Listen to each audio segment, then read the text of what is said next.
Good morning, everyone. Elizabeth, thank you very much for the wonderful introduction. But I want to step back with a fact.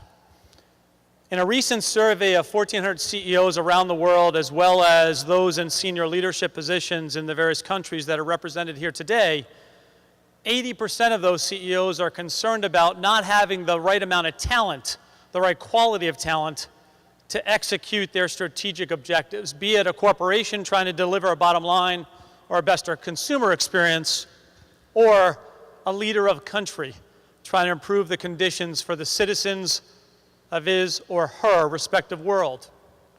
That's why we've heard today so many great stories about what we can do to make sure that resource women are actually leveraged more so to have a positive impact on the world.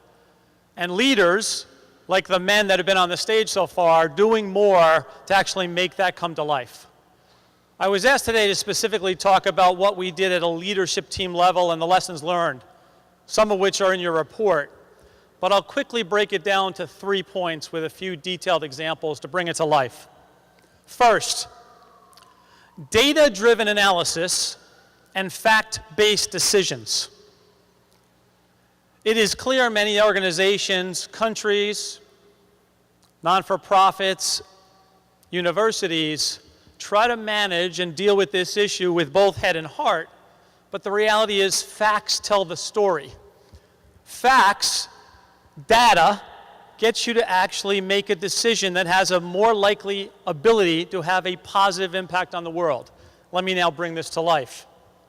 It's clear within PwC and many other organizations that we see, we were losing and we're not bringing women to the senior leadership ranks of the organization. The data showed, regardless of the concepts and implications on maternity leave, family parenthood, and the like, men and women were leaving at the same rate at a senior level in the organization. The data showed our problem was not with women leaving. It was actually with the fact that the replacements that we were being placed in those roles, either by those in the organizations, or for that matter, those that we recruited from outside the organizations, were primarily male. Hence the reason the fact-based decision was to change our behavior both in terms of placement and recruitment to offset the negativity that was coming from that and allow for more women to be in a leadership position. Let me bring fact-based conversations and actions to life. As humans, we are too quick to assume. As humans, we are too quick to assume on behalf of others. There's many times, and I'm sure many of you can relate, where you're in a room talking about succession planning, leadership development, and a group of people in a room make an assumption that Sue or Charlotte aren't ready for the job because they don't want it, aren't ready for it, or perhaps are limited in some way, maybe because of personal issues or otherwise. I can give you again a real-life example where I sat in a room where we were talking about succession planning and a leadership appointment where the men in the room clearly said, without naming the specific person, let's call her Susan today, Susan doesn't want this, or Susan has too many other issues to deal with. In fact, we're better off deferring putting Susan in a role like this for another year. The reality is, has anybody had a conversation with Susan to ask what she wants, what she's capable of, so we actually can bring the true facts into the conversation while making a decision?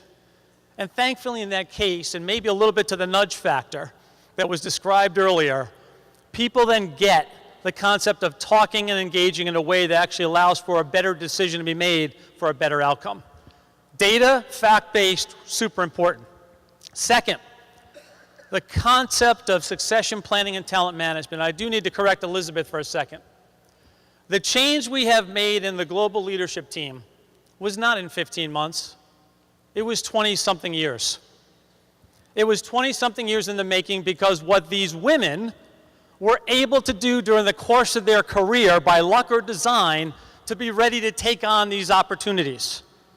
It was 2 months of thinking about it from my perspective, and it was a decision in an instant to make it happen.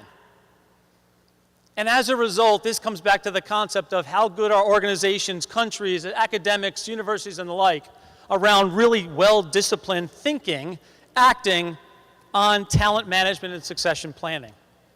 And let's remember that talent management and succession planning doesn't stop when somebody gets in a role. The concept I had personally, and you'll hear this in a moment, why did I put people in certain roles? Why did I select, when I was running the US, the people I did, or when I've now run PwC globally, the people I did? It was 3 reasons. Could they do the role today or grow into it? Did they add to the diversity and thinking of the team? And does this set them up for better future success? That was the 3 prongs of the criteria as to why I wanted them in the role. Not just to fill a role today or meet a quota in terms of getting to a certain percentage, because it was hugely personal to make sure it was impactful for them.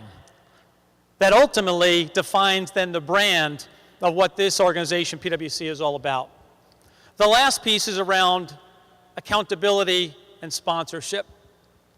This doesn't happen with those informed leaders that are willing to both hold one another accountable, but also personally put their personal capital at risk to make things happen.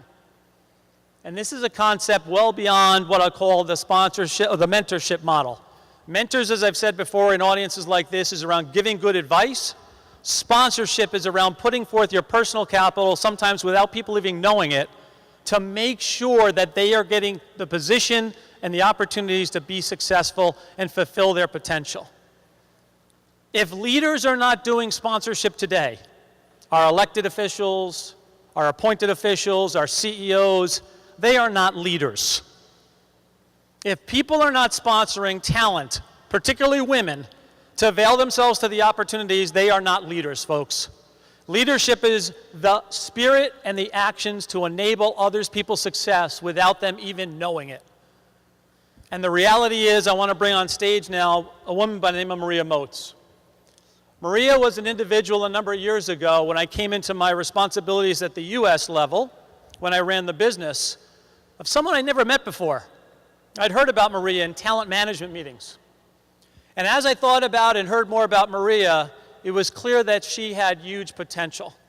And therefore, it was up to me to do something about it. And I asked her to take on the job of the Chief Diversity Officer within PwC in the US level. Again, under the theory, could she do the role or grow into the role? Will she add to the conversations and the conclusions we have around the table on all business issues, not just diversity and inclusiveness? And last but not least, would enable her future success more so. I'm proud today to say that Maria, since I asked her to take on that role, actually leads the largest business unit in PwC globally. She herself is responsible for probably 12% of the global revenues that we have today.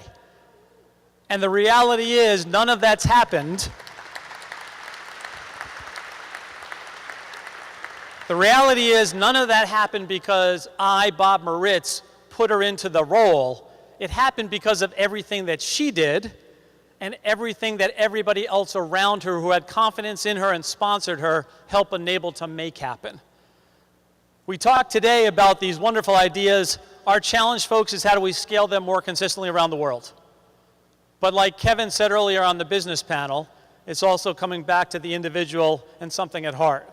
So I'm proud to bring to the stage Maria Moritz to help tell the story, as well as how she's paying it forward to future generations yet to come. Maria, stage is all yours.